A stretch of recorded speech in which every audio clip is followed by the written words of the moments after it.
Hey guys, I'm here to talk about how to make more profit from your cleaning business. I'm going to talk about the 5 most important things you need to pay attention to. Number 1 is equipment. Number 2 is scheduling. Number 3 is systems. Number 4 is chemicals. And number 5 is marketing.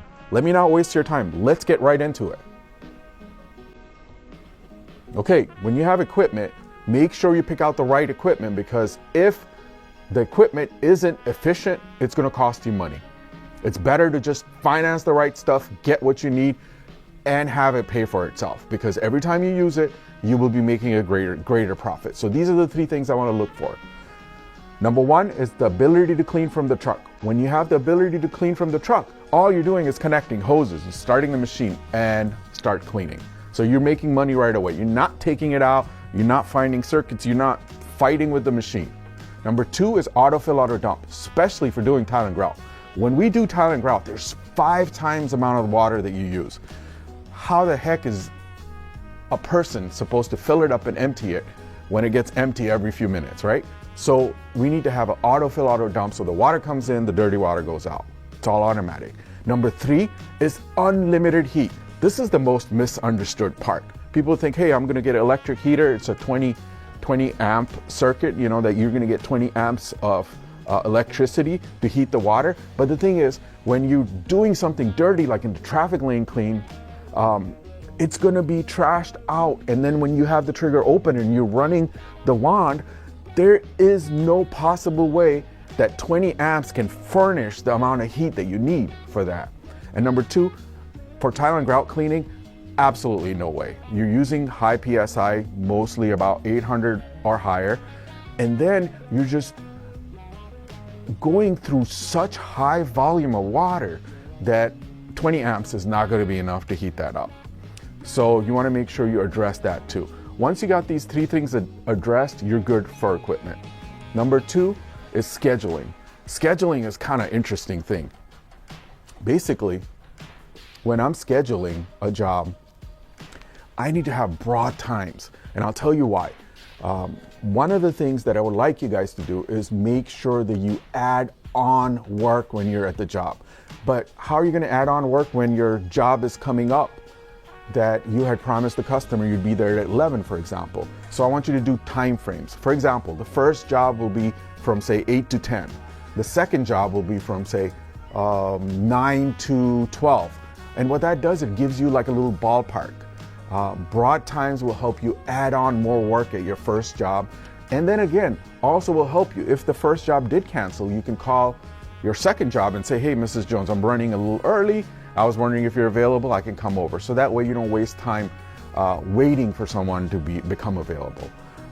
Now, the biggest complaint I hear from guys is that I am going to give them an accurate time, and I'm going to show up at that time because the customer is not going to want me on my schedule. That's not really true. If the customer does ask you they want a specific time, the best way to handle that is tell them that, you know what, since I'll be there on Thursday, before I leave my last job, I can call you and let you know when I'd be arriving. That way, I can give you more of an accurate time. So that objection can be addressed by that. The next thing we're going to talk about is your systems. Systems are very important. As you grow your business, you need to have some form of a system, because without a system, you just can't rely on people doing things correctly. So I'm going to give you some homework here.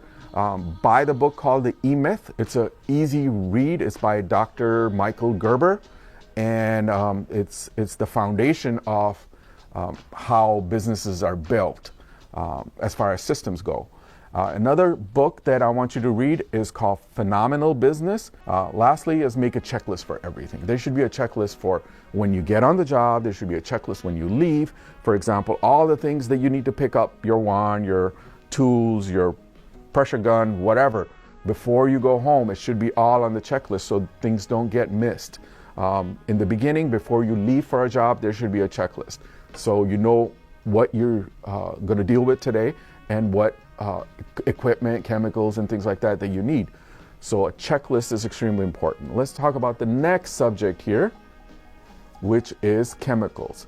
Chemicals is tricky. Everyone is giving you, hey, this is the best stuff, there is no such thing. Basically, look for good quality companies that are gonna be there for when you need them. If something goes wrong and you use crappy stuff from someone, it's gonna become your problem. Especially if things aren't made for this purpose. Like you buy your stuff from Costco or something, well, yeah, the consequences are gonna be, you're gonna be using it something that's not made for cleaning the carpet or made for cleaning the windows, whatever you're cleaning, and you're gonna get into trouble. So try to go with a reputable company like ours and buy concentrator. Number 2, spotting agents. Now, a lot of the chemistry, especially back in the 1990s, we had a surfactant and they added a solvent to it. Now we had a surfactant and a solvent. But as time progressed in the 2000s, we learned that if you have an organic stain like a coffee or urine, you would use a product like Stain Magic, for example. You put that on there, the stain disappears. But what we did at Magic Wand Company is we added that in there already. So now 80% of the spots and stains that are left behind, they're actually organic stains. And those organic stains will just disappear in front of your eyes, just from the pre-spray alone. Number 3 on chemicals is don't carry too much. Learn how chemistry applies to carpet cleaning, pressure washing, pre-spraying, furniture, just anything, unlimited amount of things that you do. Learn how chemistry applies to cleaning, and that will simplify how many things you have. For example, if you need a surfactant, you should know which product it has a surfactant in it. If you need citrus delimonene to remove your oil-based spots and stain, you should know that your product has that in there. And then if you need oxygen, you should know that the product has that. A lot of the Magic Wand stuff already has that in there. So if you're a customer, rest assured, a lot of the spots and stains are not going to give you trouble like other people have. And then they have to manually go do the spotting, and it kills your time. And lastly, I want to talk about marketing. Now, the marketing here will have a little bit different twist. You've heard me say things about marketing as far as doing networking and things, but my purpose here is efficiency. So I want to teach you how to be more profitable without having to do as much work.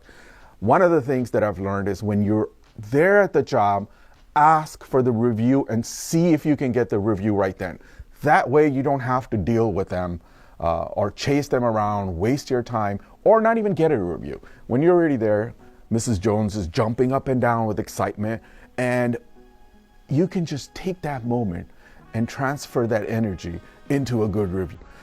Number 2 is an estimate for other services you provide.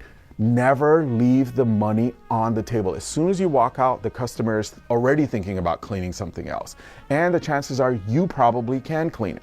Our customers do carpet cleaning, upholstery cleaning, tile and grout cleaning, pressure washing, window washing, duct cleaning, you name it, all kinds of surface cleaning. So give them an estimate for all that. Whether they want it or not, just ask them. Hey, Mrs. Jones, do you mind, since I'm here, I want to give you an estimate on some of the other services I provide. Would that be okay? And then just take a few minutes to do an inventory of the house, inside, outside, and write down what you think it might cost, and give that to the customer. Especially if you've done the scheduling part correctly, you probably already have time to be able to do that job. So you don't even have to schedule it. But if you have another urgency and you have to go to another job, then make sure that you schedule that at that moment with them. Say, well, how about 2 weeks from now if I do that for you? So basically, that's pretty much it. And I want you guys to know that you are in control of your profit. So take it seriously. Don't shortcut. Shortcuts mean it's going to cost you money. Do it right. Do it efficiently. Do it with the right equipment. Do it with the right chemicals. Do it with pride, and be aggressive. Don't let just things happen to you.